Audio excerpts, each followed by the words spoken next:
Welcome to mister NR story. இன்னைக்கு நம்ம எதோட ஸ்டோரி பார்க்க போறோம்னா தி ஈவில் வித்தின். பல அமானுஷம் நிறைஞ்ச கற்பனை உலகத்தோட பயணம் தான் இந்த கதை. இதோட பார்ட் 1 வீடியோ கீழே டிஸ்கிரிப்ஷன்ல லிங்க் கொடுத்துருப்பேன். லிங்க் கிளிக் பண்ணி பார்த்துருங்க. அப்பதான் இந்த கதை உங்களுக்கு புரியும். வீடியோ பிடிச்சிருந்தா லைக் பண்ணுங்க, ஷேர் பண்ணுங்க, கமெண்ட் பண்ணுங்க. முக்கியமா சப்ஸ்கிரைப் பண்ண மறந்துடாதீங்க. இப்போ கதைக்குள்ள போகலாம். ரூவிக் செபாஸ்டியனை அந்த உயரத்துல இருந்து தள்ளி விட்டதுக்கு அப்புறம் எதுவும் ஆகாம தப்பிச்சு சில அமானுஷங்களையும் கடந்து ஜோசஃபையும் கண்டுபிடிக்கிறாரு.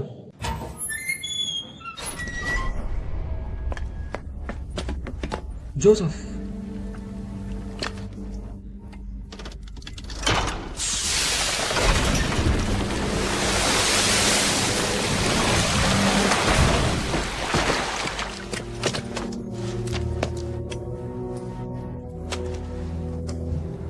உனக்கு எதுவும் ஆகல? நீ நல்லா தானே இருக்க? எனக்கு என்னாச்சுன்னு தெரியல, ஆனா கண்டிப்பா நல்லா இல்லைன்னு மட்டும் தெரியுது. நீ எப்படி இங்க வந்த?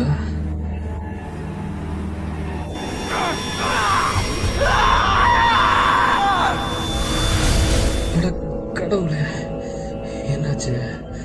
இது தலை பயங்கரமா வலிக்குது. அது எப்படி இருந்துச்சுன்னா? நீ அது கேட்டியா? உடனடியே இந்த இடத்த விட்டு போயாகணும். உன்னால் நடக்க முடியுமா? முடியும் ஜோசப். அங்கிருந்து 2 பேரும் கிளம்ப ஒரு அமானுஷ சத்தத்தால ஜோசப் மிருகமா மாறுறாரு. அவரை கொல்ல முயற்சி பண்ண மறுபடியும் சுயநினைவுக்கே வராரு. கிட்மேனும் ஆபத்துல மாட்டிட்டு இருக்க காப்பாத்தி கூட்டிட்டு வரும்போது ரத்த வெள்ளத்துல இருந்து ஒரு கை அவங்கள இழுக்குது. வேற ஒரு இடத்துல செபாஸ்டியன் இருக்க 8 கை பெண் திரும்பவும் துரத்துறா. இந்த முறை நெருப்பு தான் அதோட பலவீனம்ங்கிறத கண்டுபிடிச்சு அழிக்கிறாரு. அதே சமயம் லெஸ்லிய ரூவிக் தன்னோட கட்டுப்பாட்டுக்குள்ள வச்சு சித்திரவதை பண்றான். செபாஸ்டியனும் காப்பாத்த பார்க்க அவங்க அங்கிருந்து மறையிறாங்க. சில மனித பூதங்களோட சண்டை போட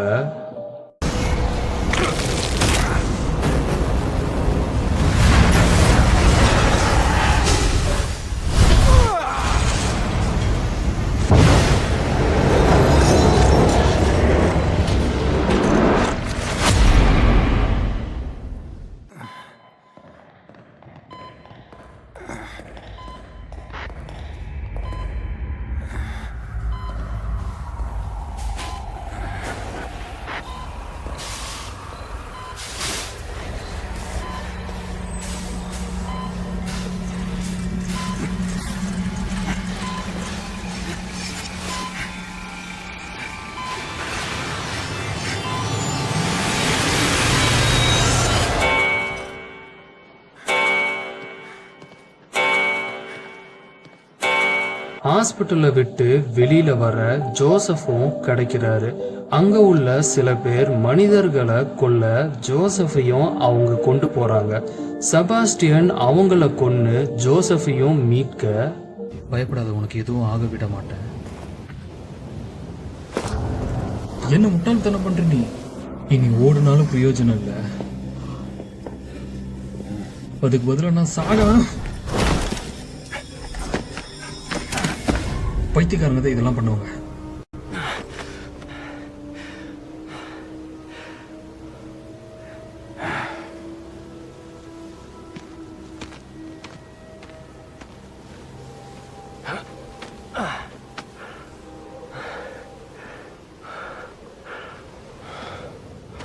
கிட்மேன் லெஸ்லியை கூட்டிக்கிட்டு ஒரு பாலடைஞ்ச சர்ச்சுக்குள்ள போகிறத செபாஸ்டியன் பார்த்து அவங்கள நெருங்க முயற்சி பண்ணும்போது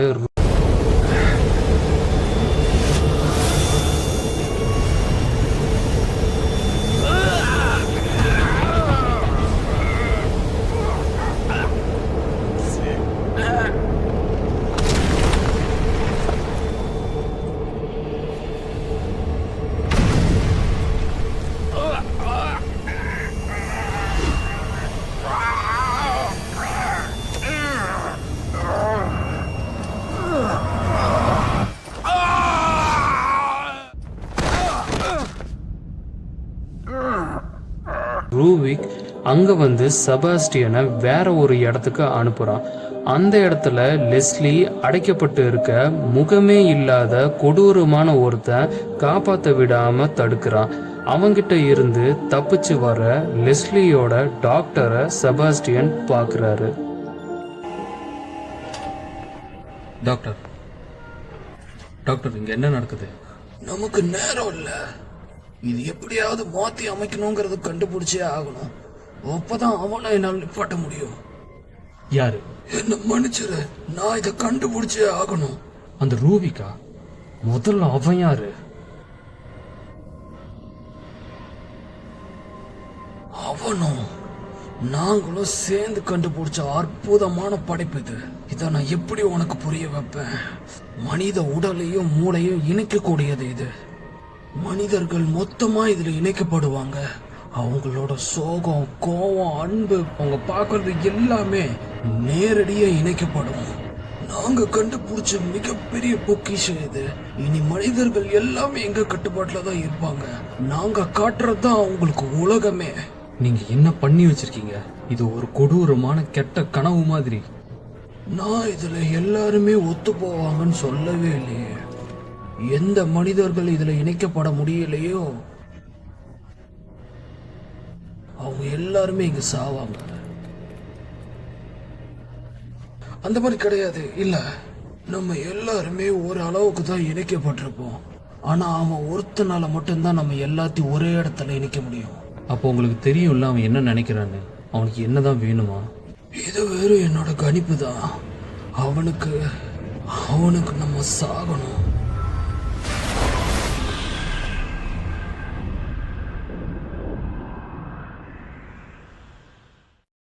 டாக்டர் மறைய திடீர்னு ஒரு மிகப்பெரிய ஜந்து செபாஸ்டியனை துரத்த ஆரம்பிக்குது. அதுகிட்ட இருந்து கஷ்டப்பட்டு தப்பிக்க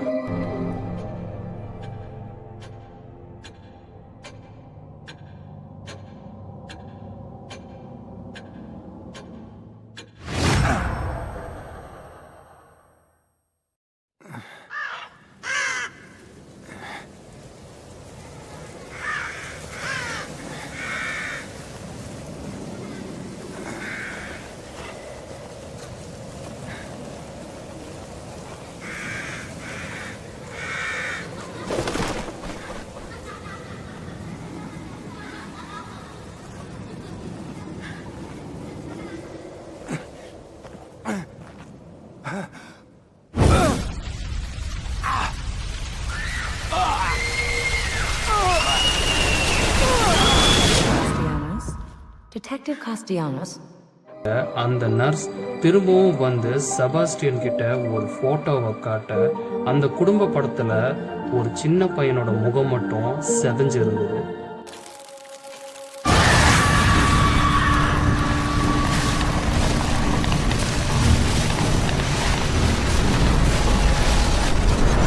அதுல ரூவிக் தன்னோட முகத்தை காட்டி பயமுடுத்த அப்போதான் செபாஸ்டியனுக்கு தெரியுது அதுதான் ரூவிக்னு. அங்க இருந்து கண் சிமிட்டுற நேரத்துல செபாஸ்டியன் வேற இடத்துல இருக்கிறாரு.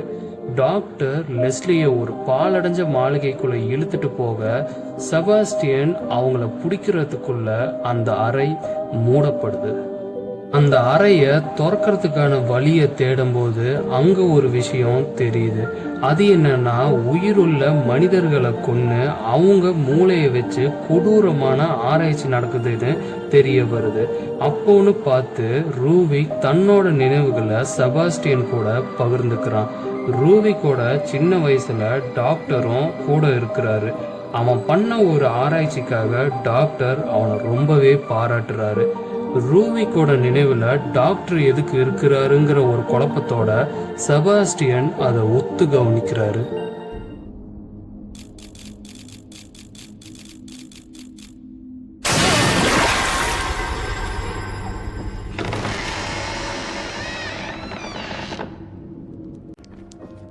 நம்ம ஹாஸ்பிட்டலுக்கு கொடுக்கற டொனேஷனை இந்த வருஷம் உங்க ஃபேமிலி தரவே இல்லை.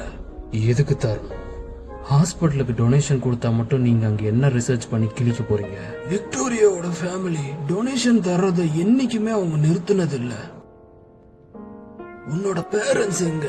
அவங்க வெளியே போயிருக்கிறாங்க. நீ அவங்களை எதிர்பார்க்கறியா?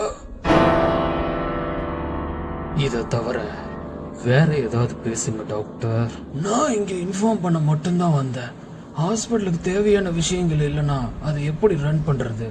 அசிஸ்டன்ஸும் மெட்டீரியல்ஸும் இல்லாம அதோட உன்னோட ஆராய்ச்சியும் எப்படி முடியும்? எவ்வளவு தைரியம் இருந்தா என்னோட வீட்டுக்கே வந்து என்னையவே நீ மிரட்டுவ? ரூவிக் அவனோட அப்பா அம்மாவை அங்கேயே கொன்னுட்டு அங்க இருந்து ரூவிக் தன்னோட சோகமான கதைய சொல்ல செபாஸ்டியனை அவனோட ஆழமான நினைவுக்குள்ள கூட்டிட்டு போறான்.